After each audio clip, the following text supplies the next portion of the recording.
Hey y'all, we are doing a Instapot review. I have heard so many raves about it, so I'm super excited about the opportunity to be able to try one out. So I did not do a unboxing with this one. The box was huge, so I actually had my husband unbox it for me and put everything on the counter so I didn't have to dig in to get everything out. But we got everything set up. It comes with this nice little cooking timetable, so it will tell you for certain types of food how long it takes for them to cook. I'm a huge crock pot user, so a lot of people have been recommending this to me over and over and over for a while now, so I finally broke down and went and purchased one because I planned on making my famous crock pot chicken today. And this, from everything I read and everything I heard, it literally chops your cooking time down a ridiculous amount compared to the crock pot. So when I read things about it online, it said that it cuts the cooking time down by like 70%. So I'm super excited about that. So in there, of course, it comes with the manual. You are going to have to read it. Apparently this is a French company. So the way they explain things was not as clear as I like it, but we did figure it out. Except for this little doo-woppy right here. I'm not really sure what this is. It looks like a cooling rack, and they do say that once you're done cooking, remove the pot and put it on a cooking rack. Do not leave it on the heating element.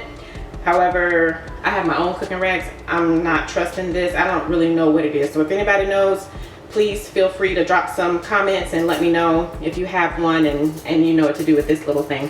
And then it comes with an extra ring that you can use to line the pot when you switch from savory dishes to sweet dishes. So whenever I switch to making desserts and some of the many options that they have available for this, I can switch the liner out and use this. I have to do a little bit more research.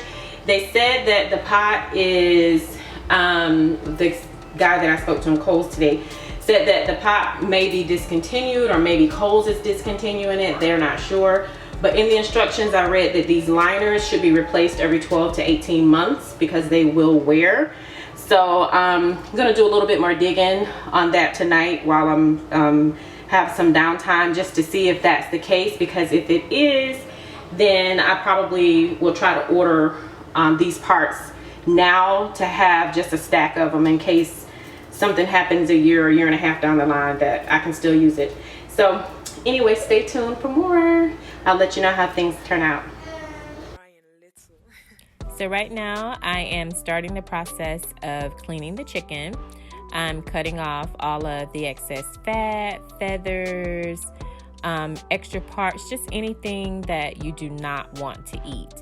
I opt to wear gloves, and I use vinegar to help kill any additional bacteria. I pour it inside, I rub it all around. I switch over and use the bowl just to make sure I can bathe it really good without losing all of my vinegar. And then once I'm done, I dump out the excess vinegar, but basically just making sure that I wash it and clean it from every angle and get into all the little nooks and crannies, dump it out, and double check for any extra feathers I might have missed, sanitize my hands before I start touching my seasoning bottles. Now, most times I'll take off one glove. I kind of just kept things going here because we were recording. So I was trying to take as little breaks as possible. So what I try to do generally is use one hand to hold my seasoning as I go through and season the meat. And then I use the other hand to touch the meat so that I can avoid cross-contamination. So I'm starting out with some Lawry's here and seasoning. I also use onion powder and garlic powder. Listening to some jams now with my kitchen vibes playlist. So you'll see me doing a little bit of bopping and grooving here. Fun times. I have fun times in the kitchen. So yeah, onion powder, garlic powder, I go through with that again. And for me, I feel like every time you take a bite of food, you should taste the flavor. So I don't like to miss any areas with the seasoning. I try to make sure that every inch, every nook, every cranny, everything has flavor in it. So I go through and I'm careful to make sure I season every single part of the chicken. So in addition to the garlic powder and onion powder, I also go through it with just regular table salt. I'm not going to use a whole lot of that because a lot of these other seasonings do have salt in them. Keep in mind, this is a whole chicken. It's about 8 pounds of meat. So seasoning it pretty lightly, that being considered. I then go in with a little bit of black pepper as well. Again, just trying to make sure it's evenly coated and I'm getting in all the areas of the chicken, in the canal as well, to make sure that as it cooks, it's full of flavor in every single bite.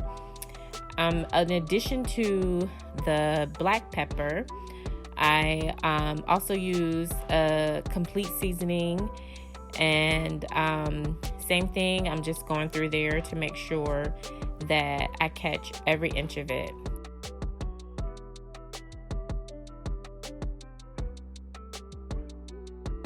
The good thing about using a bowl or a pan when you're doing your seasoning is that in the end, you can kind of soak it in the flavor, the leftover, and you can also rake whatever's left or scoop whatever's left in that bowl into the pot when you add the meat to the pot.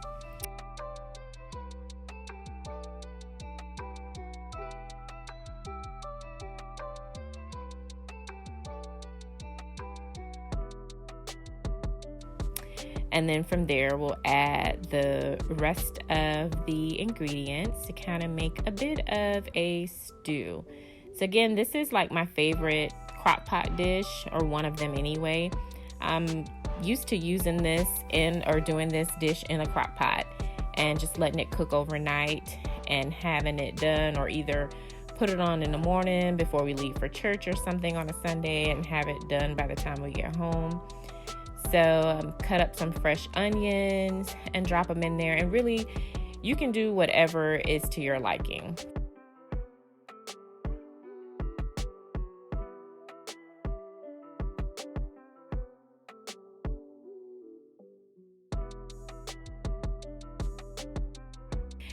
Also some small mini carrots I'll put in there. Be very careful about the carrots because those can really alter the flavor of your chicken, and too many will make it too sweet and it'll have kind of a strange aftertaste.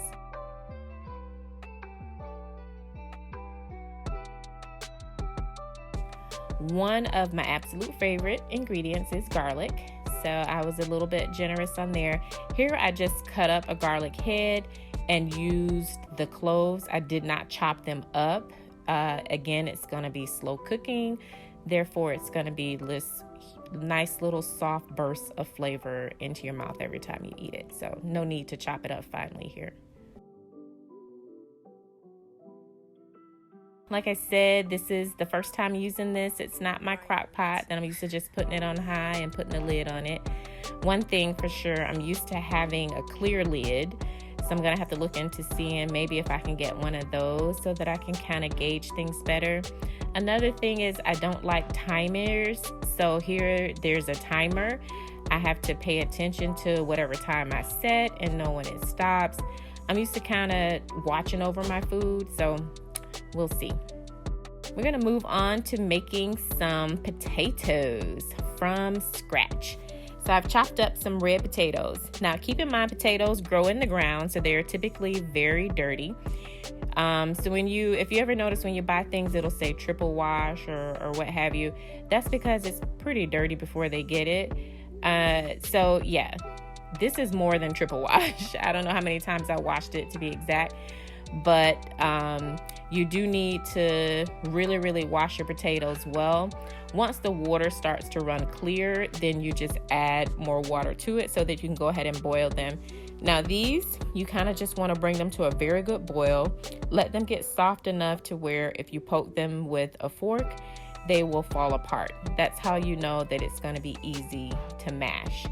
So now we've set our red potatoes to boil and we're watching our Instapot.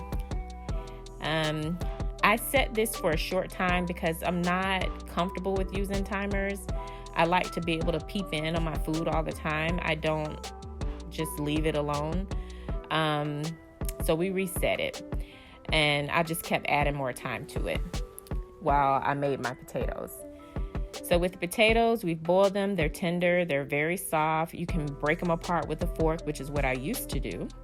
But praise be, we have new technology out now. I no longer have to mash my potatoes by hand with a fork. I have this nice handy dandy KitchenAid that I use. I take a stick of butter along the potatoes. I use 6 potatoes and a stick of butter that I chopped up and or they say folded as you will, and added it to the potatoes along with some salt, pepper, some garlic cloves because we're making garlic mashed potatoes, and some sour cream. So I'll put the measurements for the sour cream. I'm not a big person of measuring, but I can give you an approximation of how much I put in there.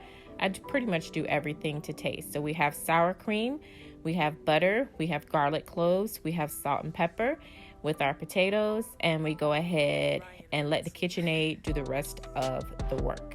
I absolutely love this piece. It is a must-have for any kitchen, and these are the best homemade mashed potatoes you'll ever taste in your life. Just look at that, the steam coming out of there. Oh, they are absolutely divine. So all in all, I'm not overly impressed with the Instapot versus my crock pot. I mean, a little small backstory about my crock pot. It's probably about a little bit younger than my youngest daughter who just turned 20. So I've had that crock pot for a very long time.